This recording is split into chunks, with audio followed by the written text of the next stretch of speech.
Welcome back to Aussiecottage. Today we are going to be making a wonderful salsa. This is a fresh salsa. Nothing is cooked. All of the vitamins are still inside of this delicious dish. So we're going to be using cilantro, tomatoes, jalapenos, and a lime. It's that simple. Just a little onion, jalapenos, lime, tomatoes, and cilantro. So first thing we have to do, always think about hygiene. So yeah, tie your hair back. And now we can get started. So the tools that you need are simply a cutting board, a sharp knife, and a food processor. I use a Cuisinart, but you can use any food processor that you have on hand. So the beauty of using a food processor rather than doing everything by hand is it speeds up the process pretty significantly. So I'm going to assemble this one. I'm doing this backwards so that way you can see how it gets put together.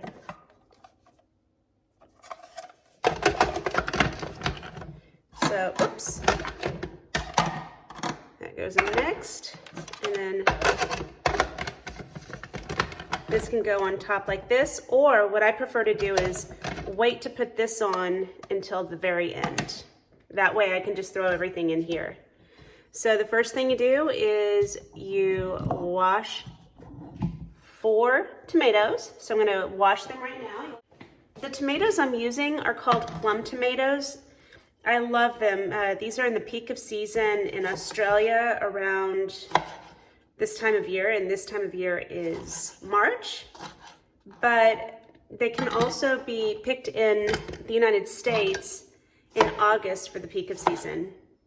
Now, I don't really care about cutting out the blossom end. As long as there's no blossom and darkness, that's fine. So really all I'm doing is just chopping it into manageable sizes. Some people like taking the seeds out of their salsa, but I've seen that most cooks actually keep them in for the flavor. I keep them in. Now, this is such a flavorful salsa because I'm using fresh tomatoes instead of canned. But if you were in a pinch and you absolutely had to use canned, you can. Get it? You can. Now, this is a lime. Believe it or not, this lime is yellow. All limes end up yellow at maturity, but it's common in most countries to pick them when they're green. I don't understand why, because the flavor is so delicious when it's yellow. So if you want to have a yellow lime, all you have to do is just go to your local nursery and grow them yourself. So I just cut them into 4 pieces and then squeeze them into here.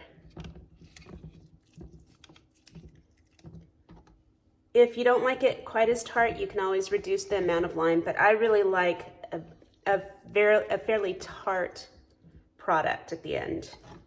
Now, normally I say throw things into compost, but when it comes to citrus, these don't go in the compost. However, what you can do with them to get the maximum value out of them in advance is you can always grate the outside for zest to put into your baked goods. And you can even clean with the inside. So I might even make a little cleaner with these later. But for now, I'm going to put them to the side. Next, we don't need this whole onion. That would be kind of overkill. Did you know if you cut on one end versus the other, it's going to be more pungent and your eyes will tear up a bit more? I don't remember which one it is, but I tend to cut it from the top and then leave the roots on in the bottom. But this is a big onion, so I'm only going to pick maybe, I would say this is about a tablespoon worth once it's all chopped up. I'm just pulling off the outside of the skin, and I'm going to be throwing these onion skins into a Ziploc bag and then putting them in the freezer for a future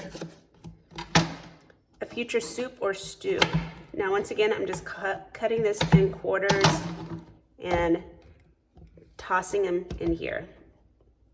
I'll put a piece of plastic wrap around this later. Onions also do not go into compost, because if they go into compost, then it's going to cause a lot of pungency in there, and you don't want that. So next I'm going to grab just a couple teaspoons or maybe a tablespoon of cilantro directly off the plant, and I'm going to wash it. And what's great about cilantro is every part of the plant is flavorful. So when you chop it up, include the stems. The stems taste just as good as the leaves. So you just grab that, toss it in. And you know what? I absolutely love the flavor of cilantro, so I think I'm going to grab a bit more. I think I'll go up to maybe 2 tablespoons. So that's my second tablespoon there. Now I'm going to chop it and then throw it in. Okay, now we also need to add some jalapenos. I love the flavor of pickled jalapenos more than I do fresh, but it's really a personal choice. Now, I don't have anyone to open this jar for me, so I use one of these handy dandy jar openers. And if I can't get it the first time, what I do is I hit it on the ground just a couple of times, and then I try again. And if that doesn't work, I wipe off my hands and try it this way. Oh, love that sound. So you just heard the pop. Now these are ready to go. Now instead of using my hand to dig into this, it's best to use a fork, because that way you don't introduce any new bacteria into your dish. So I normally get sliced jalapenos instead of whole when it's in the jar, but if you want to do whole, just slice it slightly before you put it into your salsa. Okay, next I will probably add just a little bit of salt and just a little bit of pepper to this. Just grab a pinch, and a pinch is normally 3 fingers. See, 1, 2, 3, that's called a pinch. Just sprinkle it around. And then you grab some pepper. I prefer freshly ground pepper, but if you are in a hurry, or if you only have other ground pepper, that's fine. I do about 6 spins, or maybe just 1/8 of a teaspoon, and that is plenty. Okay, now for the noisy part. Okay, so we put this on,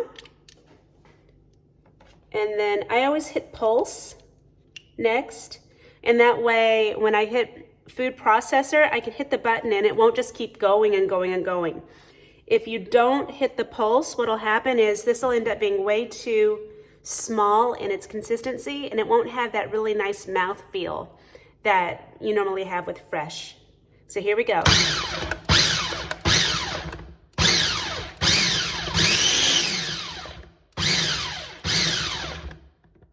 I often take this off, take a look, see how things are going, and if I see an ingredient isn't really going into the blades, I'll just kind of smush it down like that.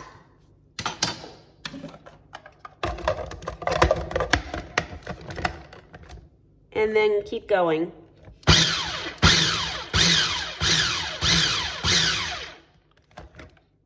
Oh, this looks perfect. It looks like something out of a restaurant. Look at this. So now this is ready to go.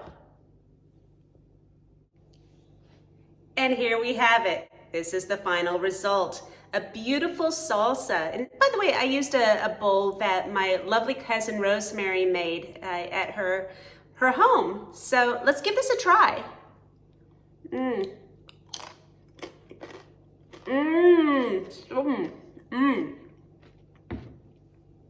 That is so good. Now I know what I'm going to be feeding my family for this afternoon break. Well, thanks again for joining us, and if you enjoyed this video, please like and subscribe to my channel. And consider also visiting my website at aussiecottage.com.